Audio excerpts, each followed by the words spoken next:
Inshuti za Haleluya Amina TV banje kongera kubasuhuza. Imana ibaha umugisha. Amazina yanjye nk'uko bisanzwe nitwa Hitimana Dismas.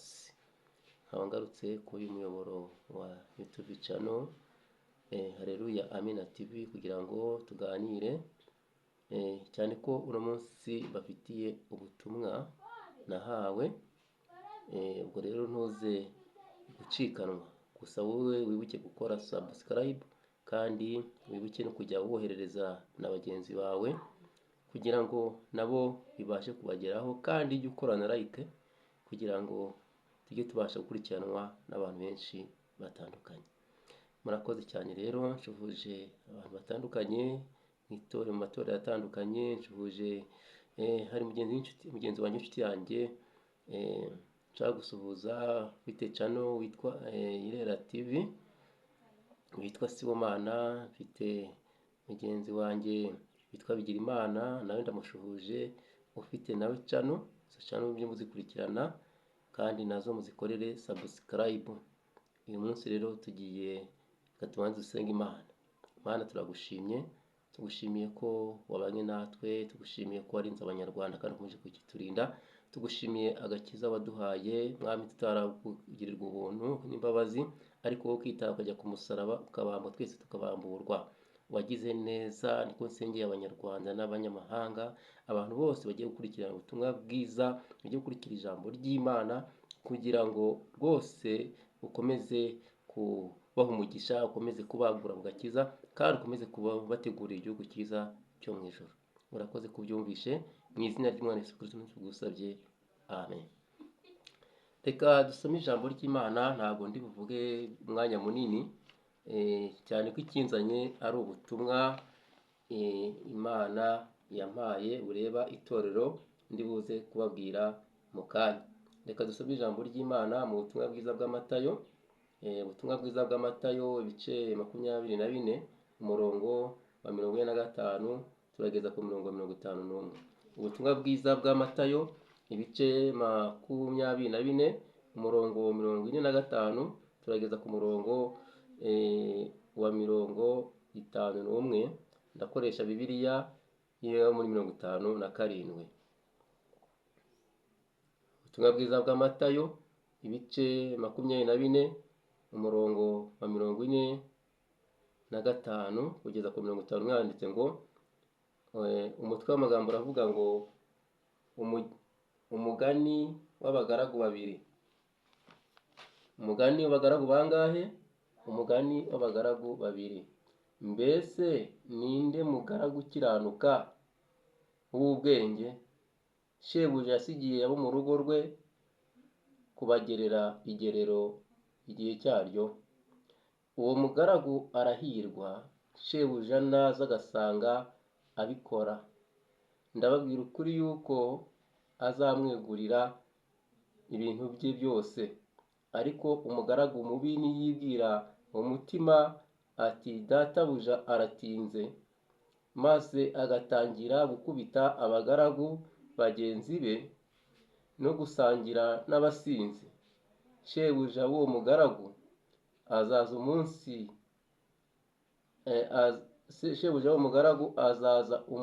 umunsi atamutegereje n'igihe atazi, amucemo kabiri, amuhanane n'indyarya, niho bazaririra bagahekenyera amenyo. Imana itugiriye neza.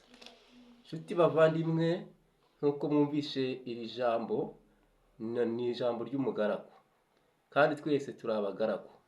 Abantu bose bamaze kwakira umwami Yesu, bamaze kwizera ijambo ry'Imana bagakizwa bakava mu byaha, Imana yaduhaye akazi ko kuvuga ubutumwa. Nta zindi nshingano dufite mu isi uretse kuvuga ubutumwa, kuko kuvuga ubutumwa nibyo bituma abantu bahinduka. Kuvuga ubutumwa nibyo bituma abantu bava mu byaha.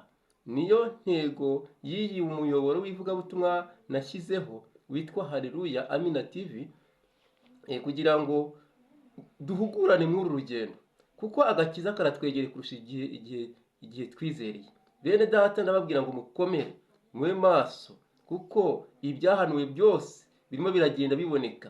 Ibyahanuwe byose biragenda biboneka. Ndabasaba ngo mube maso dukizwe neza, ibyo tutatunganyije tubitunganye, uwo wambuye umwishyure, uwo wahemukiye umusabe imbabazi. Mbese ubumwe n'ubwiyunge bwongere buboneke, kuko dutegereje Kristo, kuko twe turi abageni ba Kristo.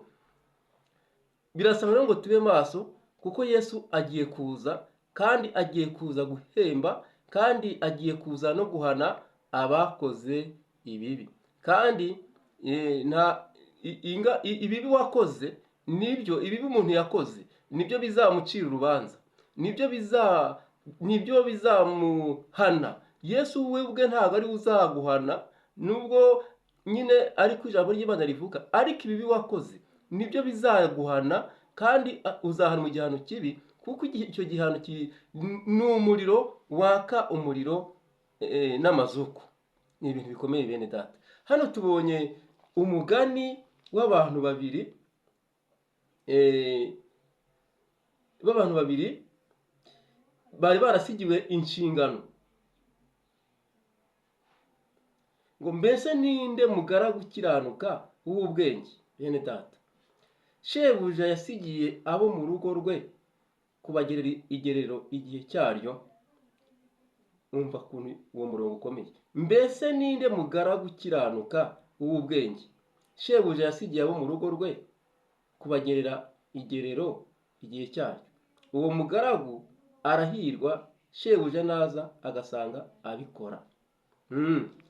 Bene data, twarahamagawe ngo dukorere Imana, twarahamagawe ngo tuvuge ubutumwa bwiza, twarahamagawe twamamaze Kristo nk'umukiza wacu, twarahamagawe kugira ngo tube urugero rw'abandi bantu bakizwa, tubabere icyitegererezo n'abatarakizwa. Ese inshingano Yesu yagushinze, wa muyobozi we, wa mudiyakoni we, wa mupasitori we, wa mushumba we, wa muyobozi w'itorero we, wa muntu uyobora abandi, wa mugabo uyobora urugo rwawe,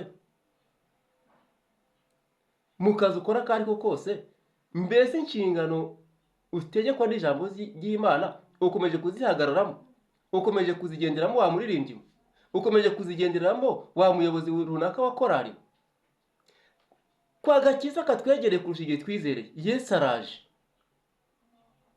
Ngo muzumva iby'intambara, izo murazumva mu Isiraheli, murazumva muri Kongo, murazumva muri Irani, murazumva ahantu hatandukanye ku isi. Murumva no mu ngo, ngo umugabo yishe umugore, ngo umwana yishe nyina. Intambara ahantu hose zirahari, ahantu hose. Ibyo ni kimwe mu bimenyetso Yesu yahaye abigishwa be, ababwira ati nimubona ibyo byose muzamenye ko kurimbuka kwa Yerusalemu kugeze. Nk'itorero, nk'umugeni wa Yesu, urasabwa iki? Urasabwa kurinda icyo wagabiwe. Haleluya. Urasaba kurinda icyo wagabiwe uyobowe n'ijambo ry'Imana. Ku murongo wa 47 ngo ndababwira ukuri yuko azamwegurira ibintu bye byose. Niba ushaka kubona ibintu byawe byose Imana yakugeneye, rinda icyo wagabiwe, rinda ijambo, rinda umuhamagaro wawe. Bibiliya ikatubwira ngo ibyiza ni ukwigumira uko wari uri ugihamagara. Nawe reba ugihamagarwa uko wari uri. Ngewe nabyirukiye mu itorero rya Kiliziya Gatolika, mu idini rya Kiliziya Gatolika, niho n'ababyeyi banjye basengeraga, ahantu bitaga muri paruwasi ya Kanyanza, niho basengeraga. Nanjye ngo najyagayo, kandi nakomeje no kujyayo kugeza mfite imyaka nka 15. Naretse kujyayo mfite imyaka 16, nibwo nahinduye imyizerere njya mu itorero rya ADPR Pentecote, ahantu hitwa muri paruwasi, uhitwa paruwasi ya Kiyumba. Hitwaga paruwasi ya Kiyumba, harahindutse siko hakitwa, ariko nge nkizwa yari paruwasi ya Kiyumba, ndetse ku mudugudu wa Kiyumba. Nubwo kubw'umurimo w'Imana twagiye twaguka tukagenda tujya no ku yindi midugudu itandukanye. Abantu bo Kiyuma ndabashuhuje, ndetse ku mudugudu wa Ruhina niwo navuyeho nzi Kigali. Imana abanyaruhina Imana ibaha umugisha kuko twagiranye ibihe byiza. Ndabashuhuje abakozi b'Imana baho, nubwo ubu barimo gusengera ahantu hatandukanye kubera iri vugurura ry'insengero zitari zitunganye neza, ariko nzi ko imirimo yakozwe byanga bikunda bazayibonera ingorane. Humura, ijambo ry'Imana tubwira ngo ababibabarira bene data bazasarura bishima. Nubwo umuhinzi ajya guhinga arimo ararira, ariko iyo arimo arasarura rwose aranezerwa. Abakozi b'Imana rero hirya no hino ku isi, hirya no hino mu Rwanda, ntimuvuge ngo ADPR cyangwa se ngo insengero zanyu zarafunzwe. Oya, urusengero Imana yishimira ntabwo ari inzu zubatswe n'abantu. Urusengero Imana ishaka ni umutima w'umuntu, kubera ko umutima w'umuntu niho Imana iba. Naho urusengero ni ihuriro ry'abantu. None rero ntuhangarike ngo ibyo wakoze byabaye imfabusa, ngo ibyo wakoze byarasenyutse, ngo ibyo wakoze barabyanze. Oya, Imana yo ntabwo yabyanze, kandi imirimo myiza wakoze niyo izaguherekeza. Gusa komeza icyo ufite, atagira ugutwara ikamba ryawe. Komeza kurinda icyo wagabiwe. Reka turebe rero ngo umugaragu shebuja azaza agasanga atarakoze ibyo gukiranuka, azaza agasanga atararinze ubugingo bwe, ibizamubaho. Ngo shebuja w'umugaragu azaza umunsi atamutegereje n'igihe atazi, amucemo kabiri, amuhanane n'indyarya, niho bazaririra bagahekenyera amenyo. Bene data rero ntatinze, mfite ubutumwa ku itorero rya ADPR, itorero nahawe ku itariki, ubutumwa nahawe ku itariki 9 z'ukwa gatanu 2025, hari kuwa gatanu. Ubutumwa nahawe ku itariki 9 z'ukwa gatanu 2025, ni ubutumwa buvuga ku itorero rya ADPR. Itorero rya ADPR ndarikunda, sinkunda kuvuga ku matorero cyane kuko ku madini cyane, kuko itorero ryo ni rimwe, ni irya Kristo, ni irya Kristo. Ubwo rero ndarikunda cyane, niryo nakirijwemo, niryo ryanyigishije ibintu bitandukanye, riransezeranya. Nshimire abayobozi b'itorero rya Kiyumba kuko njye nkora ubukwe bwo gusezerana. Ngiye bansezeranyirije no mu rugo, bansanga mu rugo mu rwego rwo kwagura ivugabutumwa. Mbashimire abayobozi b'itorero rya Kiyumba, Imana ibahe umugisha. Itorero rya ADPR rero Imana yarimbwiyeho iki? Yarimbwiyeho ubutumwa bukomeye. Yambwiye ubutumwa bukomeye nkuko nabibabwiye, hari ku itariki 9 z'ukwa gatanu 2025, hari kuwa gatanu. Ubutumwa rero nahawe bumeze gutya, teye gutya.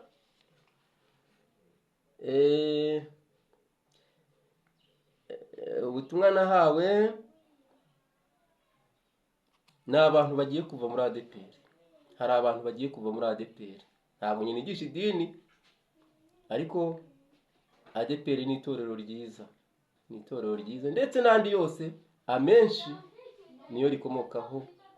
Niyo mpamvu dukwiriye kurisegasira. Ntabwo dukorera idini nk'izina, ahubwo dukorera itorero ry'Imana, dukorera umuryango w'Imana, dukorera ubwoko bw'Imana kugira ngo buzajye mu ijuru. Nimba bigusaba ngo ubu butumwa ubwoherereze umuntu uzi, ufitiye nomero, ubumwoherereze usenga mu itorero rya ADPR, ndetse n'abandi bashaka kurizamo nabo nushaka nabo ububohereze, ntacyo bitwaye. Ngo hari abantu bagiye kuva rero mu itorero rya ADPR. Hari abantu bagiye kuva mu itorero rya ADPR, mbivuze hashize nk'ukwezi cyangwa se kurenga. wenda hari bamaze kuvamo cyangwa se ntibaravamo, ushobora kuba urimo ariko utarimo, ushobora kuba urimo ariko utarimo. Ubwo rero ndagira ngo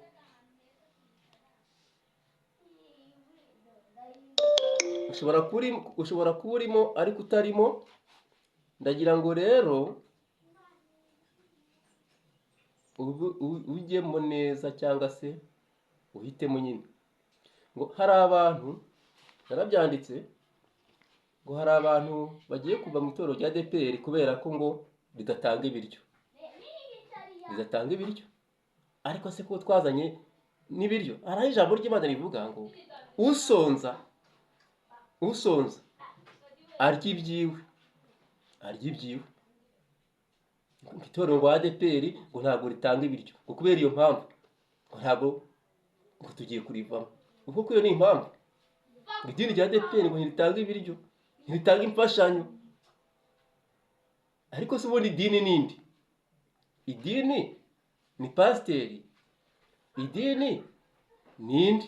Idini nindi? Itorero ko ari wowe, ubundi urabuzwa n'iki kubitanga niba ubifite? Nutunga urutoki umuntu, ujye umenya ko izindi nyinshi ziguhindukire zikureba. Ngo idini rya ADEPR ntiritanga ibiryo ngo kubera iyo mpamvu. Ariko ntabwo twazanywe n'ibiryo, ahubwo twazanywe n'iki? Twazanywe no kumva ijambo ry'Imana.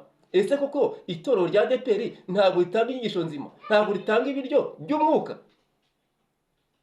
Muri comment uzabishyiremo unsubize. Ubundi idini ninde? Icyaba se itorero ninde? Itorero ni wowe. Wowe urimo kumva ibi ngibi. Wowe wakiriye Kristo. Kuki urimo gufata itorero nk'izina? Fata itorero rya Kristo. Fata itorero nk'ijambo ryakomotse ku ijambo. Ngo rero kubera ko bidatanga ibiryo ngo abantu bagiye kurivamo. Ijwi ryarongera rirambwira ngo yego nta biryo bitangwa, ndavuga imfashanyo cyangwa se ibindi bikorwa, uretse ko binakorwa. Ariko igabura n'isuku, mwumve ukuntu ijwi ryambwiye. Yego nta biryo bitangwa bindi, ariko n'ibitanzwe bigaburirana isuku. Bigaburirana isuku. Andi madini muzi ukuntu ameze, ndetse amwe baranayahagaritse, andi baranayafunze, andi baranayasenye. Ubuhanuzi bw'ibinyoma, ibintu bitandukanye bikorerwa mu madini atandukanye by'imyanda. Ngaho gusezeranya abagore bafite abandi bagabo, ngaho gusezeranya abagabo bafite abandi bagore, iyo yose ni imyanda. Ariko ijwi yarambwiye ngo yego nta biryo itanga, ariko igaburana isuku.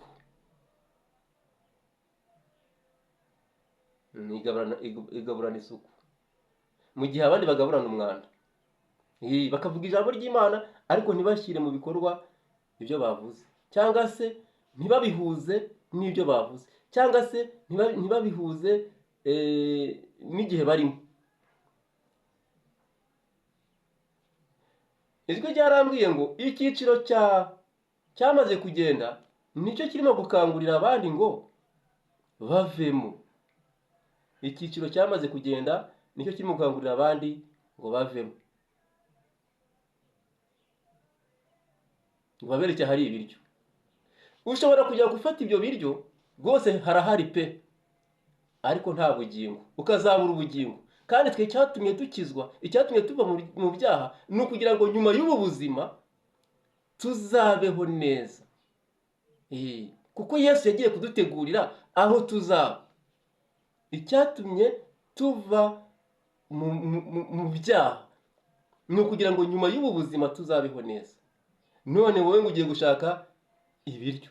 Ibiryo bizashira, amafaranga azashira, amaminerivare azashira, n'ibindi.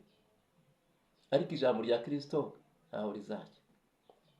Nagusabaga rero ngo ukomeze icyo ufite hatagira ugutwara ikamba ryawe. Ijwi ryakomeje kuririmbira ngo kandi ibyiciro byose byamaze kugenda. Harimo abaririmbyi, harimo harimo abaririmbyi, abanyamasengesho batandukanye, abantu bakoreraga Imana batandukanye ngo bamaze kugenda. Ubu butumwa ntabwo mbubwiye itorero ry'aho nsengera gusa, mbubwiye abanyagihugu bose n'abari hirya yacyo n'abari hanze yacyo bo mu itorero rya ADEPR, haba mu ntara zitandukanye, intara zose uko ziriho mu gihugu cy'u Rwanda, uturere twose uko turi, imidugudu yose ya ADEPR. ADEPR ni itorero rikomeye, iri ry'ivugurura ry'insengero ritari ryaza, buri mudugudu wose, buri kagari ADEPR yabaga ifitemo urusengero. Ariko n'ubundi nababwiye ko urusengero Imana yishimira ari umutima w'umuntu. Urusengero Imana yishimira ni umutima w'umuntu. N'ubundi muri buri kagari, muri buri mudugudu harimo itorero rya ADEPR, harimo umuntu wakiriye Kristo, harimo umuntu wihannye ibyaha, harimo umuntu ujya mu ijuru. Imana rero ibaho umugisha. Ubwo muzajya mukomeza mukore subscribe, ubundi mukomeze dutere inkunga, mutugezaho n'ibitekerezo na za comment. Murakoze cyane, Imana ibaho umugisha. Reka dusenge Imana. Ndagushimiye Mana yo mu ijuru, ndakwingize kugira ngo udushoboze kuzarageza urugendo amahoro, kugira ngo ubwo uzaza guhemba umugeni wawe, twebwe twese tuzashobore kubona ingororano. Komeza kudufasha kurinda icyo twagabiwe, cyo kurinda itorero ryawe, cyo kuragira itorero ryawe, mu izina rya Yesu Kristo tubigusabye, amen.